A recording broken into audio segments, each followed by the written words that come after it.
Chapter-by-chapter summary of The Subtle Art of Not Giving FCK, A Counterintuitive Approach to Living a Good Life, by Mark Manson. Mark Manson is a self-help book that challenges conventional positivity, advocating for a life of selective caring, embracing pain, and accepting mortality. Drawing from personal anecdotes, philosophy, and psychology, Manson argues that happiness stems from solving meaningful problems, not chasing superficial goals.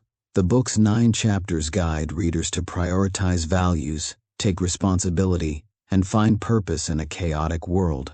This summary provides an in-depth analysis of each chapter, capturing key insights, examples, and practical applications. Formatted. Chapter 1. Don't Try. Key themes. Selective caring. Life offers a limited number of things to give, so choose what matters, e.g., family, purpose, over trivial concerns, e.g., social media likes. Backwards law. Pursuing positive experiences, e.g., happiness directly creates negativity, while accepting negative experiences fosters growth. Feedback loop from hell. Obsessing over negative emotions, e.g., anxiety about anxiety, amplifies suffering, broken by not caring about feeling bad. Insights and analysis. Manson introduces the book's core philosophy: stop trying to be everything society demands, happy, successful, perfect, and instead focus on what's truly important. He critiques the cultural obsession with positivity, which fixates on what you lack, e.g., affirmations about beauty imply you're not beautiful. The backwards law, inspired by Alan Watts, suggests that chasing happiness reinforces its absence while accepting pain, e.g., gym struggles yields positive outcomes. Not giving a fenteg isn't indifference, but courage to face adversity for meaningful goals, requiring 3 subtleties. Comfort with difference. It's about standing out for your values, not apathy. Prioritizing importance. Care about something bigger than adversity, e.g., purpose over failure. Conscious choice. You always choose what to care about, so choose wisely. Examples. Charles Bukowski, a lifelong loser, alcoholic, rejected writer. Bukowski succeeded at 50 by embracing his flaws and writing honestly, not chasing fame. His epitaph, "Don't Try," reflects this authenticity. Manson's career shift, quitting a finance job after 6 weeks to start an internet business. Manson acted despite fear, showing how not caring about conventional success enables bold choices. Grocery store lady. An elderly woman's rage over a 30-cent coupon illustrates misdirected care due to a lack of meaningful priorities, highlighting the need for purpose. Practical takeaways. Identify 3 to 5 core values, e.g., honesty, family, and limit your energy to them. Practice accepting negative emotions, e.g., write down fears without judgment to break feedback loops. Reflect daily, what's worth my fenteds today, to align actions with priorities. Chapter 2. Happiness is a problem. Key themes. Problems as happiness. Happiness comes from solving problems, not eliminating them, as life is a series of challenges. Disappointment panda. Harsh truths, e.g., suffering is useful, are necessary for growth, like vegetables for a healthy mind. Emotions as feedback. Emotions are biological signals, not truths, and should be questioned, not blindly followed. Insights and analysis. Manson argues that happiness isn't a solvable equation, but a process of engaging with problems you enjoy solving.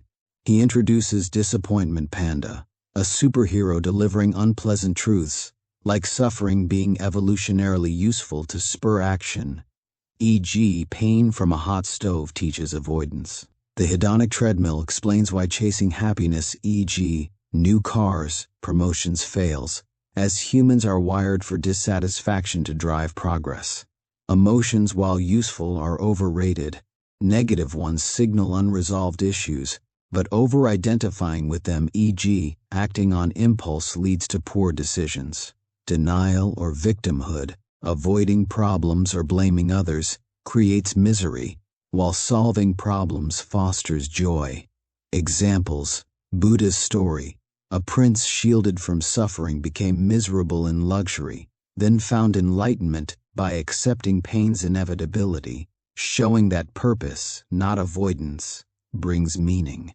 Manson's breakup. The pain of his first girlfriend's betrayal taught him about trust and self-worth, illustrating how emotional pain, when faced, drives growth.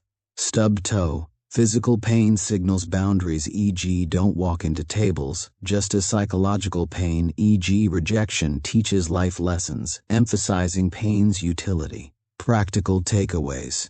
List your current problems and identify one you enjoy solving, e.g., learning a skill. Practice mindfulness to observe emotions without acting on them impulsively. Ask, what good problem can replace this bad one? To upgrade challenges, e.g., gym time versus health issues. Chapter 3. You are not special. Key themes. Tyranny of exceptionalism. Society's obsession with being extraordinary breeds entitlement and insecurity. Embracing mediocrity. Accepting average qualities frees you to value simple, meaningful aspects of life. Self-esteem trap. High self-esteem without effort leads to fragility, not strength. Insights and analysis. Manson critiques the culture of exceptionalism, fueled by media and education, which makes people feel inadequate unless they're special. This leads to entitlement, expecting success without work, or victimhood, blaming others for failure. Most people are average, and that's okay. Embracing mediocrity allows focus on what matters, like relationships or personal growth. High self-esteem, when unearned, creates fragile egos that crumble under failure, while true confidence comes from surviving adversity. Social media exacerbates this by showcasing curated lives, making normal struggles feel like personal flaws. Examples: Jimmy the entrepreneur, a delusional man with unearned confidence. Jimmy's entitlement led to repeated failures, showing the dangers of inflated self-esteem. Manson's teenage struggles.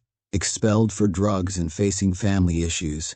Manson's entitlement fueled self-absorption until he accepted his flaws, leading to growth. Reality TV stars. Their pursuit of fame, driven by a need to feel special, often ends in public humiliation, illustrating exceptionalism's futility. Practical takeaways. Write down areas where you feel pressure to be exceptional, and reframe them as average. E.g., I'm an okay cook, and that's fine. Celebrate small, ordinary wins, e.g., a good conversation to shift focus from grandeur. Limit social media to reduce comparison and reinforce personal values. Chapter 4. The value of suffering. Key themes. Values define suffering. Suffering is meaningful when tied to good values, e.g., honesty, community, but destructive with bad ones, e.g., fame, pleasure. Self-awareness onion. Peeling back emotional layers reveals true values, fostering growth. Good versus bad values. Good values are reality-based, socially constructive, and controllable. Bad values are superficial and external. Insights and analysis. Manson argues that suffering is inevitable, but its value depends on the values driving it. The self-awareness onion model encourages introspection to uncover emotions, reasons, and underlying values, promoting authenticity. Good values, e.g., creativity, responsibility, create meaningful suffering, while bad values, e.g., materialism, popularity, lead to despair. He contrasts rockstar problems, e.g., drug addiction from fame, with everyday struggles, showing that values, not outcomes, determine fulfillment. Choosing better values transforms suffering into a tool for growth. Examples: Hiroe Onoda, a Japanese soldier hid for 30 years post-Wii, suffering for loyalty to a defunct empire, only to find it meaningless, highlighting misaligned values.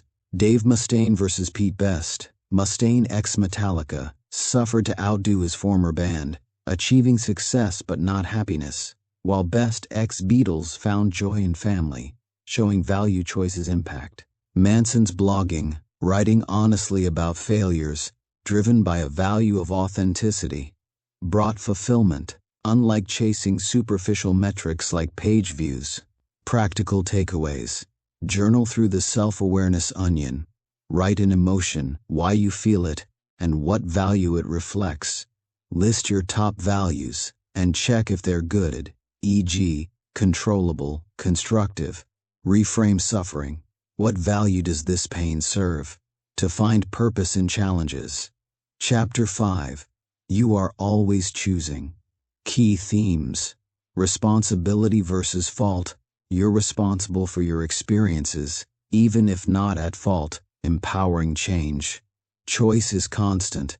Every moment involves choosing your response, shaping your life. Victimhood chic. Claiming victim status for minor issues disempowers and fuels entitlement. Insights and analysis. Manson emphasizes that you always choose how to respond, even in tragedy, distinguishing responsibility control over reactions from fault cause of events. Blaming others or circumstances, the responsibility-fault fallacy, creates helplessness, while taking responsibility empowers. Victimhood chic, where people exaggerate oppression for sympathy, is a cultural trap that avoids accountability. Action, even small steps, drives change without needing a perfect how. Choosing better values and metrics, e.g., growth over comfort, transforms life's trajectory. Examples. William James. Overcoming health and depression, James took responsibility for his mindset, becoming a renowned psychologist. Malala Yousafzai. Shot by the Taliban, Malala chose advocacy over fear, turning tragedy into global impact. Manson's breakup. Initially blaming his ex, Manson took responsibility for his happiness, leading to personal growth and better relationships. Practical takeaways. For a current problem, ask, what can I control? And take one small action. Replace blame with responsibility. Reframe they ruined my day to I choose how to respond. Identify a victimhood tendency, e.g., complaining, and counter it with proactive steps. Chapter 6. You're wrong about everything, but so am I. Key themes. Flawed beliefs. Human beliefs and memories are unreliable, shaped by biases and emotions. Embracing doubt. Growth comes from questioning beliefs and being open to being wrong. Manson's law of avoidance. We avoid what threatens our identity, but letting go fosters freedom. Insights and analysis. Manson argues that certainty is dangerous, as beliefs are often wrong or distorted. Progress means becoming less wrong through doubt and learning, not achieving absolute truth. Memories are malleable, shaped by current emotions, making self-awareness critical. Manson's law of avoidance suggests we dodge challenges that threaten our self-image, but facing them builds resilience. Pure certainty breeds entitlement, e.g., dogmatic ideologies, while uncertainty fosters humility and growth. Examples. Meredith Moran. Moran falsely believed her father abused her due to cultural pressures, showing memory's unreliability. Erin's obsession. A woman's delusional certainty about Manson as her destiny led to destructive behavior, illustrating belief's dangers. Button-pushing experiment. People created meaning from random button presses, highlighting our brain's bias to form false beliefs. Practical takeaways. Challenge one belief weekly. Ask, what if I'm wrong? And seek opposing views. Practice humility. Admit a mistake to someone to build self-awareness. Identify an avoidance, e.g., fear of feedback, and confront it to grow. Chapter 7. Failure is the way forward. Key themes. Failure as growth. Failure is essential for success. teaching lessons and building resilience. Do something principle, action, even without motivation, creates momentum and inspiration. Ongoing values. Values should be processes, e.g., learning, not endpoints, e.g., fame, insights, and analysis. Manson argues that avoiding failure limits growth, as success is a process of learning from mistakes. The do something principle suggests starting with any action, no matter how small, to break procrastination and build motivation. Values should focus on ongoing practices, not one-time goals, to sustain fulfillment. Pain, whether physical or emotional, is a necessary teacher, as seen in trauma survivors who grow stronger. Society's fear of failure traps people in inaction, but embracing it unlocks progress. Examples: Pablo Picasso, his lifelong value of honest expression, not specific goals, kept him creative and fulfilled. World War II survivors, many found trauma led to resilience and gratitude, showing pain's transformative power. Manson's business, starting an internet business after job rejections. Manson learned through trial and error, driven by action. Practical takeaways. Take one small action today toward a goal, ignoring perfectionism. Reframe failure. What did I learn? Instead of I suck. Choose a process-based value, e.g., daily practice, over a goal-based one. Chapter 8. The importance of saying no. Key themes. Boundaries define identity. Saying no to what doesn't align with your values creates meaning. Trust through conflict. Honest rejection builds trust, while constant agreement breeds manipulation. Freedom in commitment. Rejecting alternatives, e.g., endless options, liberates by focusing energy. Insights and analysis. Manson argues that freedom requires boundaries, not endless options, as the paradox of choice creates anxiety. Saying no defines your values and identity. Rejecting superficial highs, e.g., casual flings, for depth, e.g., committed relationships. Conflict and rejection are necessary for trust, as unconditional agreement signals manipulation. Healthy relationships require mutual boundaries, not solving each other's problems. Commitment to one path, e.g., a career partner, offers freedom by eliminating distractions and fear of missing out. Examples: Manson's nomad life. Traveling freely was exciting but empty until he committed to writing and one relationship, finding deeper fulfillment. Russian frankness, unlike Western politeness. Russians' blunt honesty builds trust through direct rejection, showing cultural differences in boundaries.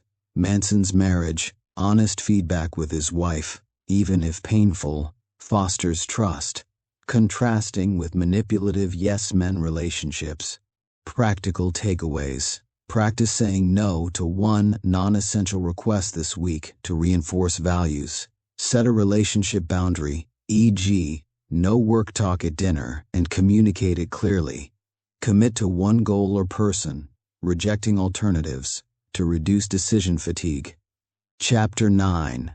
And Then You Die. Key themes. Mortality as perspective. Accepting death prioritizes meaningful values over trivial ones. Immortality projects. Humans create legacies, e.g., art, children, to deny mortality, but true freedom comes from embracing it. Sunny side of death. Confronting mortality reduces fear and enhances life's joy. Insights and analysis. Manson concludes that death is the ultimate lens for prioritizing what matters, stripping away superficial values, e.g., fame, wealth. Drawing on Ernest Becker's The Denial of Death, he explains immortality projects as attempts to live forever through legacies, which can lead to conflict when they clash. Accepting mortality, as Stoics and Buddhists advocate, frees you to choose values untainted by fear, fostering happiness through connection to something greater, e.g., community, purpose. Entitlement isolates by focusing inward, while mortality connects us through shared fragility. Examples: Josh's death. Manson's friends drowning at 19 led to depression but transformed him, giving up drugs and pursuing goals, showing death's clarifying power. Cape of Good Hope. Standing on a cliff, Manson faced mortality, feeling alive by accepting death, illustrating its euphoric effect. Ernest Becker. His denial of death argued that civilization stems from immortality projects. But true peace comes from accepting death, influencing Manson's philosophy. Practical takeaways. Meditate on mortality weekly. Imagine your funeral to clarify priorities. Choose one value that outlives you, e.g., kindness, and act on it daily. Face a fear, e.g., public speaking, to practice living fully despite mortality. Conclusion. The Subtle Art of Not Giving a F*ck offers a refreshing antidote to toxic positivity, urging readers to embrace pain, choose meaningful values, and accept mortality.